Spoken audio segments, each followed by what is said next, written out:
All right. Yeah. Hi, I'm Kate. Nice to meet you, Doug. Jamila. Nice to meet you. Daria.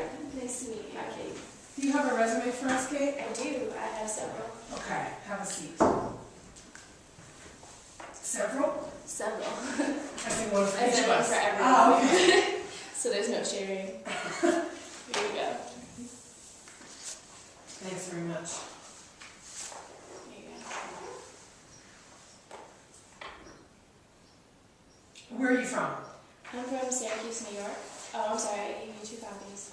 Tell us a little bit about Syracuse, New York, and growing up there. Growing up there, I was not very exposed to cross-cultural situations at all. It's predominantly, where I grew up right outside of Syracuse on the outskirts, it's predominantly white, middle class, very rural and wildernessy. Okay.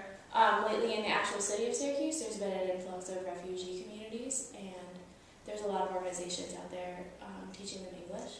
I actually volunteered at one in the heart of Syracuse that caters to a lot of refugees and just a lot of international students that go to Syracuse University. So I see you worked in the ESL class as a classroom assistant and a volunteer teacher. How much time did you spend doing that? I spent roughly 3 or 4 weeks doing that in that setting. For each of those times, or combined? Combined. 3 or 4 weeks. And how was that experience for you? It was wonderful. The woman that I taught under, she is actually my mentor.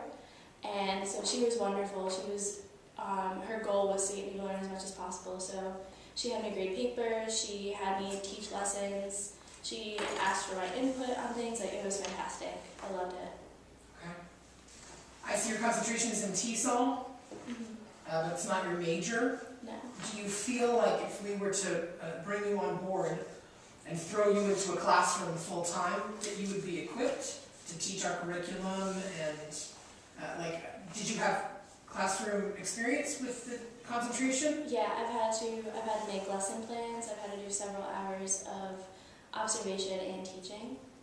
Okay. So yeah, I know what's required and how to make a lesson plan, how to construct it, Okay. how to organize my time, and most importantly, I know how to react when things obviously don't go as planned as they do normally in classrooms. Okay. What age students have you worked with? I've worked with all ages. I started out predominantly working with adults, and then this summer I was in an ESL camp where I taught students from the ages of as young as 9 years old to 21, and they were all in the same classroom, so I was interacting with multiple ages at the same time. The position is in Japan. How do you feel about completely relocating your life? Being an intercultural studies major, that's kind of my goal, is to completely relocate and live in another culture. So I feel like my background in school has taught me at least what to expect when relocating and coping mechanisms. Obviously, you're not going to know everything going in, and it's going to be a lot of surprises, but I do think that that's given me a lot of an advantage. Have you been overseas before? Not to speak of. I've been on short-term mission trips and various short-term study abroad. I think that exposes you to kind of the base of a culture, but I haven't been involved in one long enough to really. What's the longest you've been overseas? Almost 3 weeks. Okay. Yeah, so really not that long. Talk to me a little bit about your transition to Nyack. How was that? Nyack was actually a cross-cultural experience in and of itself. Walking through the cafeteria, being able to hear 4 or 5 different languages going out at the same time, understanding that not everybody has the same value system as me, not everybody practices their faith the same as me, not everybody just lives their life the same way. Daily sleeping, eating, washing habits are completely different across the board. So that was definitely an adjustment, and I went through the whole culture shock of, this is great, I want to get out of here, to being comfortable. How many times did you go home your first semester? Only on breaks. Okay. So once for Thanksgiving, once for mid-semester break, and then again for spring break. Have you spent any time down in New York City at all? Yeah, I've been going to New York City at least annually since I was 5 years old, going there for weekends and stuff.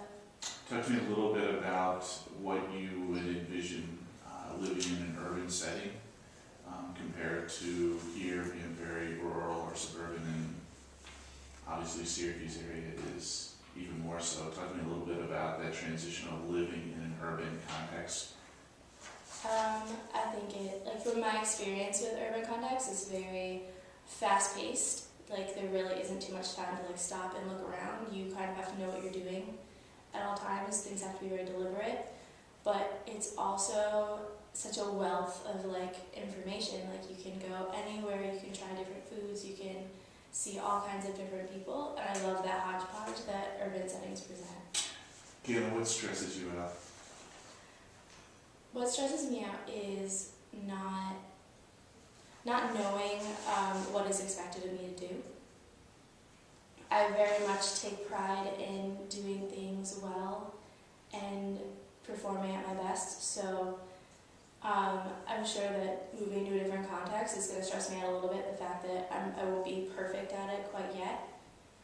And yeah, that will definitely present a challenge, but given my background, it should help that to be as least stressful as possible. What excites you about this position and what scares you about it? I'm very excited to learn about Japanese culture, and I thoroughly love teaching English. I love seeing the excitement in students' eyes when something finally clicks for them, and I love like learning from them too. Like I love teaching my students, and I love learning about them where they come from in their context. Are you engaged? I am, actually. And would your spouse be accompanying you, I'm assuming, to Japan, or is he established in a job here?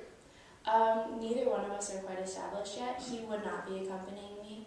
It would be something I did on my own, and if I decided to stay with Amity, he would eventually find a way to accompany me. Okay. But this would be something I'd be doing on my own. So if we asked for a long-term commitment, you wouldn't be able to necessarily give us that? I think I could. If the job is something that works out for me, he's extremely flexible. He's just called to be overseas, not anything specific.